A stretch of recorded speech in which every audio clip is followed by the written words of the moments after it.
Okay, we are back with another solve video, this time Road to Las Vegas round 4. The year is flying by. I did terribly in this round. The last 2 years I've done really well in round 1 and 2, top 10 results, and then round 3 and 4, not even in the top 100, and then I tend to claw it back after that, so let's hope that continues for next month's round. Anyway, I'm a little bit ill, so I'll get through this quite quickly, but hopefully you can follow along. So, we have this vending machine. First of all, I want to amend this table to pull out the price and the emoji. So there's loads of ways to do this. This is the way I did it live. I said find in map this A11 in here. That's a lambda that just finds where something is. It's in cell C8.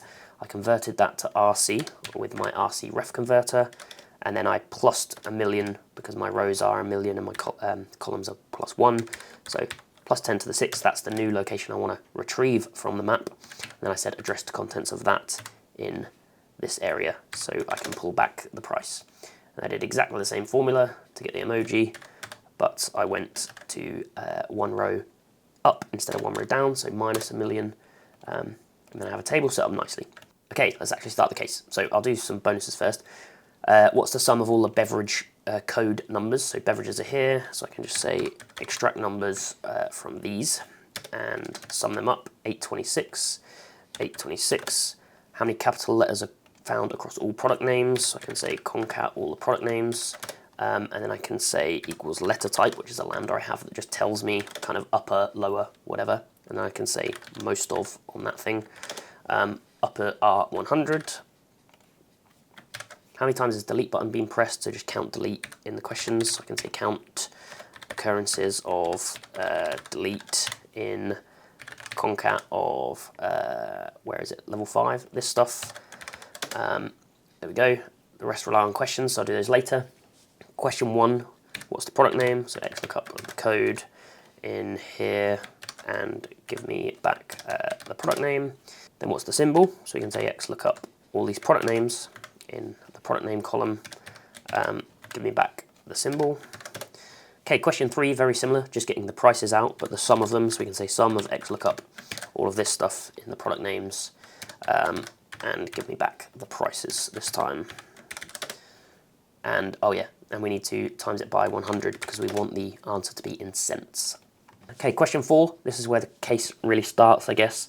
The question inputs all have different lengths, so we're encouraged to go down a dynamic array type approach.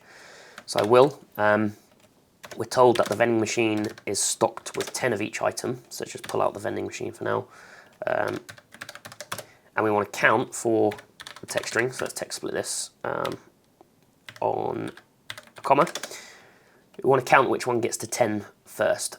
So let's scan down that. So we can say scan, start at 0, we're going to scan down this, lambda a v, and then I want to say if v equals this thing, I should probably lock my first array. Then do a plus 1, so add 1 to the count, otherwise give us what the count was before. And I want to count where that hits 10. So I can say x match 10 in there. It's going to give me an error because 10 isn't found in this first one, but for some of them it will be. So if there's an error, that should give a really big number. So let's say if error, give me 1,000, and then I should be able to just find which is the smallest one there. So I have a lambda for that. Biggest here, return the product name, but I want to look for the smallest. So I have an optional argument to look for the smallest number. So there we go. Okay, question 5. This is where I fell down in the real thing. I just messed about splitting it, trying to remove certain characters. All the question is asking is that when you press delete, the last character typed is removed. So let's copy these as values because I want to retain the source data. Control H, I want to get rid of question mark delete for nothing, and I want to get rid of enter for nothing. Enter, and then this is all of my codes. The codes are always like 3 in length. And I can say split text that in groups of 3, and I can just look those up to return the price. So XLOOKUP those in the vending machine codes, give me back the price, and I think just sum them up and times by 100 again. So that's that one. Okay, question 6. This is kind of counting again. Every player has preferred items. They'll buy their preferred item if it's available. If it's not, they'll buy their next preferred, and so on. We just want to find out who buys what, and then how much it all costs. So let's do another model for this. Example 6. Should have probably used the model I already had, but it doesn't matter. So let's say text split this on a comma. That gives us all of our people. I'm going to split it downwards. And then I'm going to say by row this, lambda r xlookup r in here, give me back here.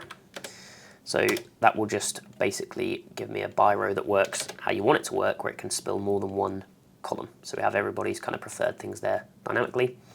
And then let's do count 1, count 2, count 3, and purchase. So the first guy is always going to purchase their first choice because it's going to be in stock. And then here we can say count if this range, and lock the first one, says this thing here. And let's just put another $sign to lock that to the column. So when I drag that across, I should get how many things are purchased. And then as I drag that down, we'll see 1 on this because it's been purchased once. So now let's figure out a formula for what's actually purchased. Let's start with, is that less than 10? So if it's less than 10, it can be purchased, so we'll get a true. If it's not, we'll get a false. So we can say xlookup true on that, return that. And if it's not there, nothing's available, we'll just put an x. So if we drag that down, we'll see what's available. Let's go to a bigger one, so 101. Again, this is one where the question length changes each time. So why don't we just say rows of this for now and figure out which one's biggest. I think this is a good way to deal with the changing sizes if you don't want to do everything single cell or with dynamic arrays. So the biggest is 248, which is question 115. So if we go 115, 115, we can just spill our model down for the length of that, and that should cover everything like so. Now let's look up the prices. Let's say xlookup all of this stuff in our vending machine, give us back the price. If it's not there, give us a 0, because that means we're looking up like an x when nothing's bought, and we should be able to sum them up. I think we want the answer in cents again, so let's times by 100, and that should be all of our answers there. Okay, and there's a bonus related to this question, so let's do that. What is the value of everything left in the vending machine? So we can just say equals 10 times this.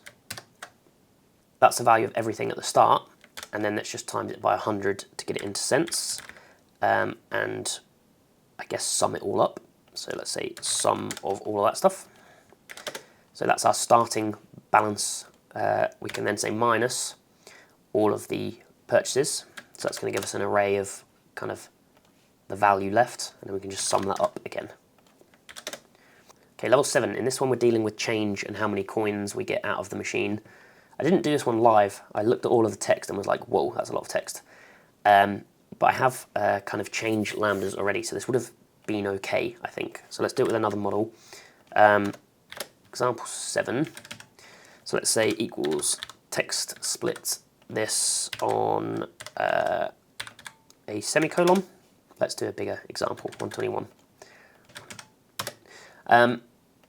So basically, I'll try and do this one a bit more dynamically, I guess. Let's say text before this, a comma. So that's going to give us our kind of product. So let's figure out what the price is. So let's xlookup that on the vending machine here and give us our price. Then we want to figure out how much money we put in the vending machine. So we need to add up everything after the first comma. So let's say text after this, comma, and times by, no, we don't want to times by 1 yet. We want to text split it then times by 1. So let's say text split on a comma times 1. That's going to give us everything that we spend.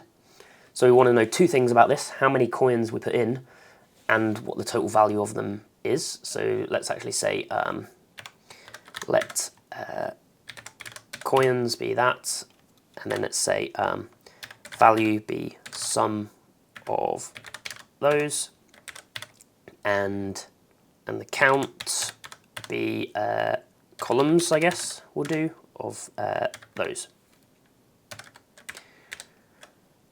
And then for now, let's return the value.